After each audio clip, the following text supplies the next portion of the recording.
Olá pessoal, sejam bem-vindos ao nosso podcast de Olho na Logística. Sou o Robson e hoje eu estou com o Luiz e o Jorge para falarmos um pouquinho de qualidade na questão de 5S, né? Um pouquinho mais aprofundado ali na parte de qualidade, é um tópico que é bem interessante, a gente colocou na nossa operação, eu achei muito interessante para a gente fazer, então a gente decidiu falar um pouquinho sobre esse assunto. Vou apresentar um pouquinho o que é a LMX, né? Nós somos hoje um operador logístico, nós somos especializados em operações customizadas e fornecemos soluções sobre medida para otimizar as suas operações. Então, o nosso compromisso é proporcionar um atendimento personalizado, né, uma assessoria técnica especializada na questão de separação, organização, qualidade do estoque. O nosso conceito a gente usa muito a parte de armazenagem, gestão de estoque, né? Hoje a gente já faz mais do que armazenar, a gente olha uma questão de qualidade para proporcionar um sucesso na sua operação. Então hoje vou pedir para o Luiz se apresentar, falar um pouquinho ali do 5S para a gente, depois o Jorge também falar um pouquinho, né, da parte do operacional ali.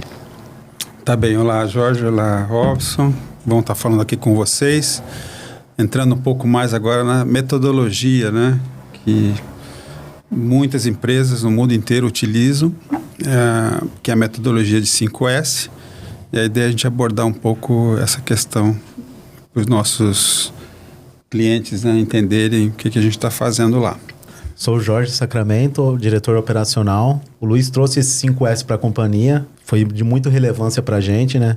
Isso trouxe bastante, agregou bastante ali para os nossos colaboradores, né? Para o nosso time.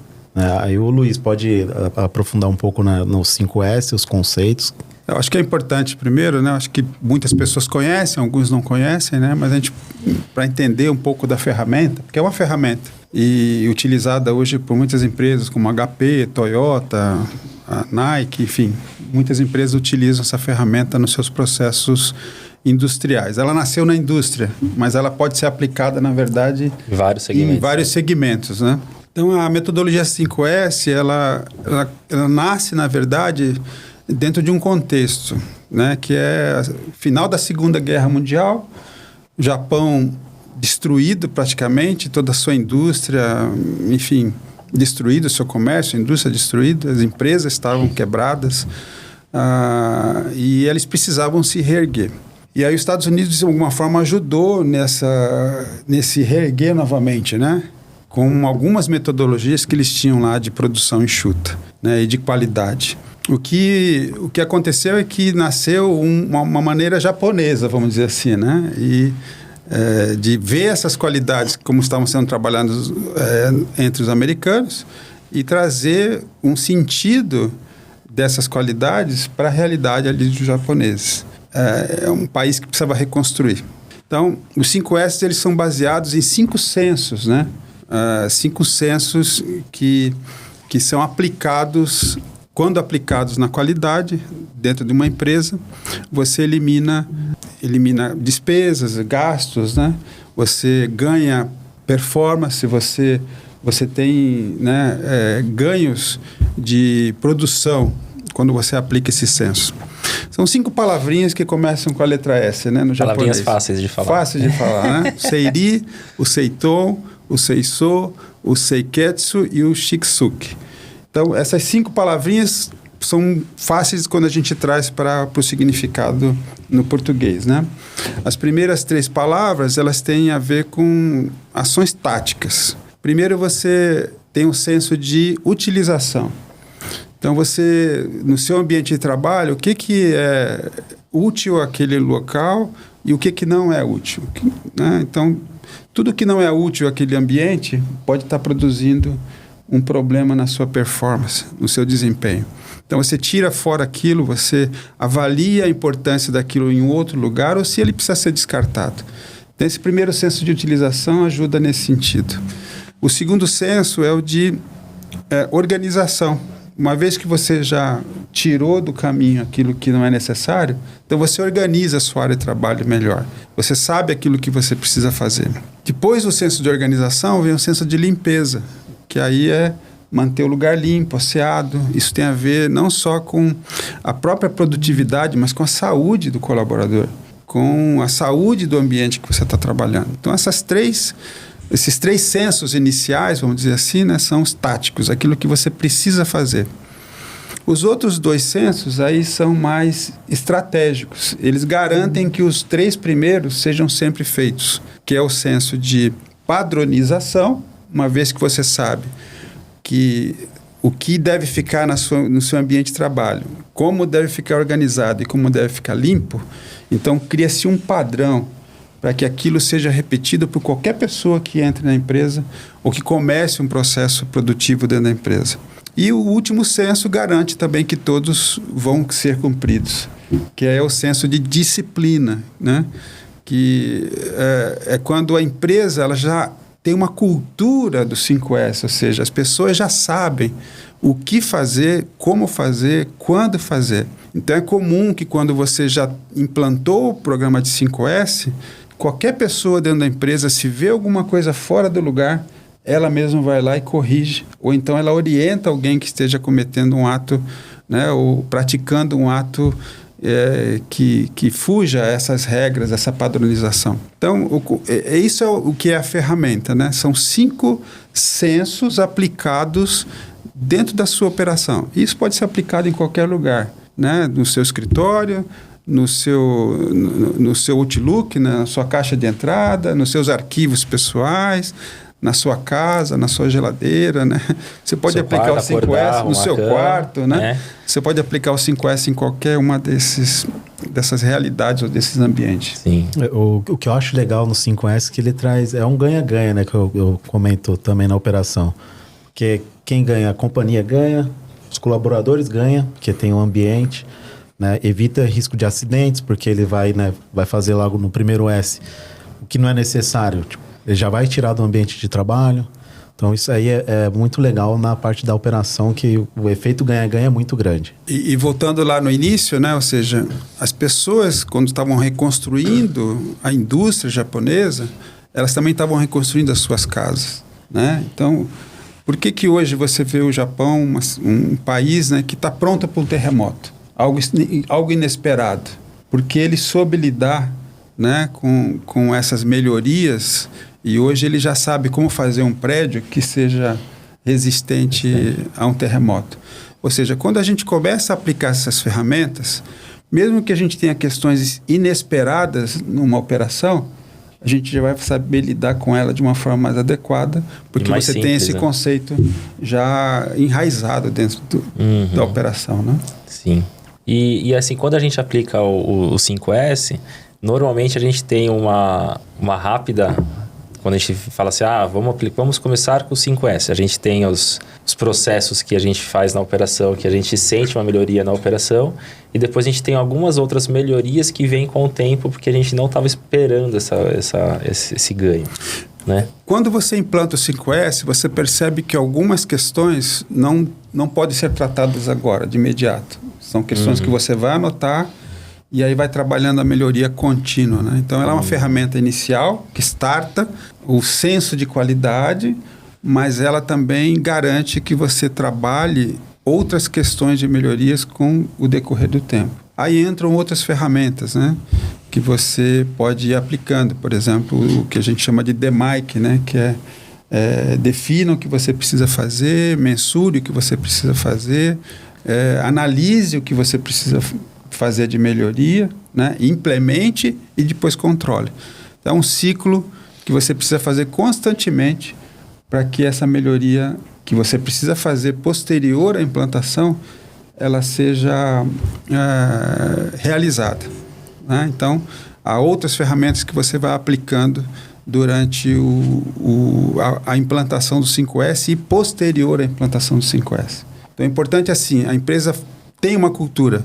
Agora ela se preocupa com todas as questões que acontecem e começa a trabalhar a qualidade, né, no seu dia a dia, implantando essas ferramentas que vão dizer o que precisa ser feito, como vai ser feito, né, o que isso vai trazer de benefício e como é que eu vou controlar que essa melhoria foi realizada. A gente dá alguns exemplos práticos, né? Por exemplo, por mais que né, a gente estava falando aqui nos bastidores, no caso de caixa de expedição, a gente mudou o tipo de caixa de expedição para economizar no frete, para poder reduzir, mas automaticamente a gente acabou ganhando tempo na operação porque a gente reorganizou os produtos daquele kit de uma forma melhor. Então, o foco do 5S era a redução de custo e o ganho deu ganho de produtividade também na operação. Então, são alguns são palavrinhas chatas, mas os tangíveis e os intangíveis, né? Que eles falam na parte de ganho.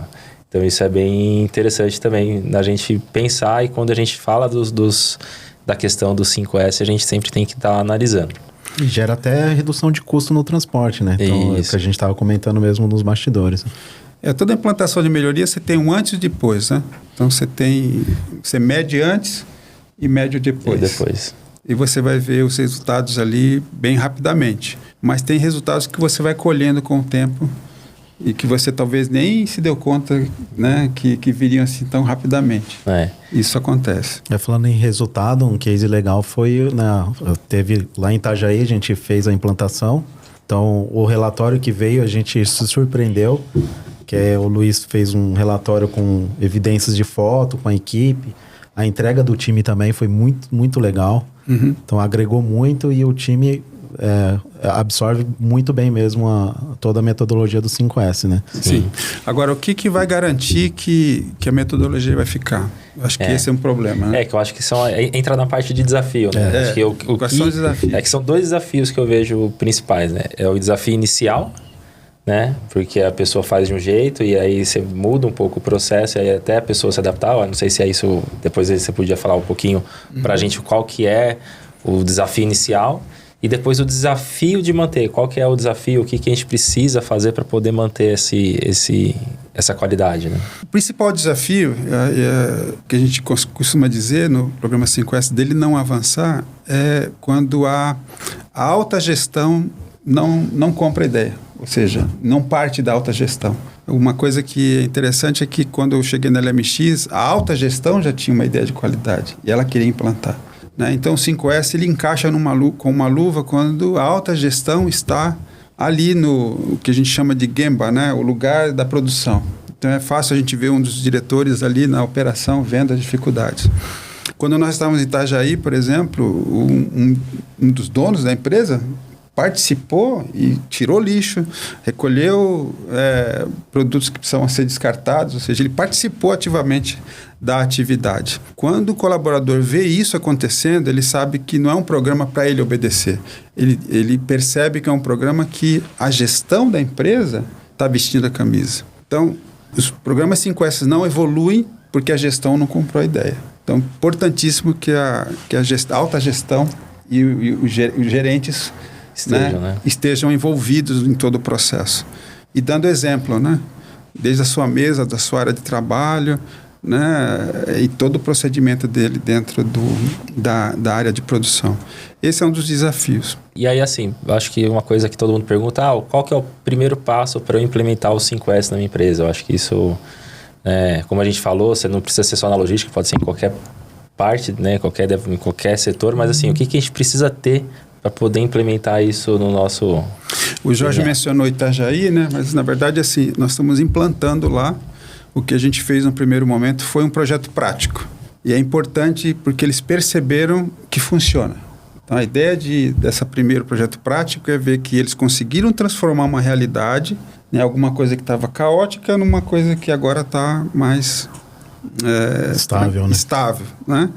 Então, agora sim nós estamos começando o processo de implantação. E a primeira é você definir o que precisa ser feito. Porque se você for andar, você vai ver muitas coisas que precisam ser feitas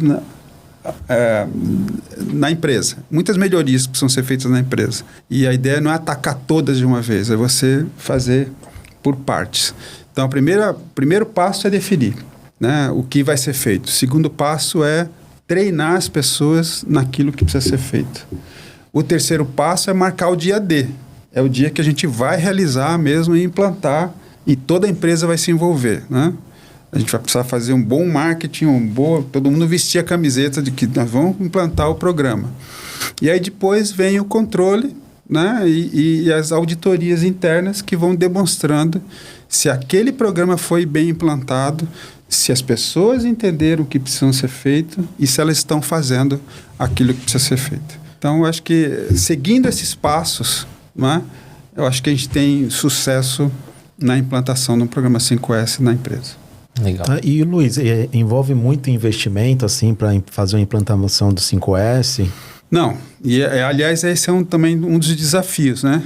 É a gente achar que precisa de grandes investimentos. Tem 2 desafios, não precisa de grandes investimentos e também uma outra ideia de que às vezes a gestão acha que o retorno é financeiro.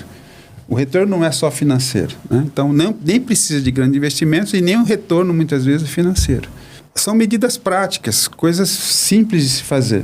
É que eu concordo e discordo. É que assim, o retorno, a gente tem um retorno financeiro. Sim. É que o retorno financeiro, ele fica mascarado. Porque quando você tem um ambiente mais organizado e com uma qualidade melhor, você gasta menos tempo do operador para fazer o mesmo processo. Perfeito. E ali, aí você vai ter que ter outras ferramentas de medição para poder quantificar o quanto que você está fazendo mais, né, para aquele cliente, né, para aquele seu cliente final usando essa metodologia. Mas isso é um ganho que a gente tem financeiro, mas não é um ganho, não é um financeiro... É um intangível. Intangível, né? Porque você vai ter esse ganho lá na frente. O que eu quis dizer é que quando se foca só no financeiro, aí pode causar um desestímulo. Mas vamos pensar no intangível. Um lugar limpo traz boa saúde para o colaborador. Menos ausência, menos saída médica, porque ele está trabalhando num ambiente mais limpo. Mais segurança, menos acidentes. Mais confortável. Mais confortável para o trabalho, mais produtividade. Ou seja, isso traduz na questão numérica, às vezes sim, mas às vezes numa questão mais intangível, que é a qualidade do colaborador. Legal. Então, a gente vencendo esses desafios, a implantação ela ocorre de uma forma tranquila e durável, né? Sim. Acho que legal. Acho que a gente conseguiu abordar, né, a parte do 5S. Né, foi um podcast um pouco rápido, mas assim, para a gente poder falar do 5S, se tiver algumas dúvidas, né, se vocês tiverem alguma ideia que quer que a gente fale, pode mandar para a gente que a gente vai responder para vocês. Então, a gente chegou no final desse episódio, né, falando um pouquinho lá da qualidade, o 5S, né, na logística. Obrigado por ter acompanhado a gente. É um prazer tê-los aqui conosco. Espero que as informações que a gente compartilhou tenham sido úteis e inspiradoras para você seguir, conseguir montar na sua empresa essa questão do 5S, não só na empresa, na sua vida. A gente fala que os colaboradores, depois que implementou o 5S na empresa, acabou também... Nos bastidores a gente conversa com o pessoal, eles falam, em casa eu melhorei, então isso é muito interessante também. Então, se você gostou desse episódio, lembra de curtir a gente no LinkedIn, no Instagram, a gente começou também agora no Spotify, tá? E se quiser mais dicas sobre armazenagem, logística, segue a gente que você vai conseguir ter lá, tá bom? Obrigado, né? Quiserem agradecer o pessoal também. Obrigado. Obrigado pela oportunidade.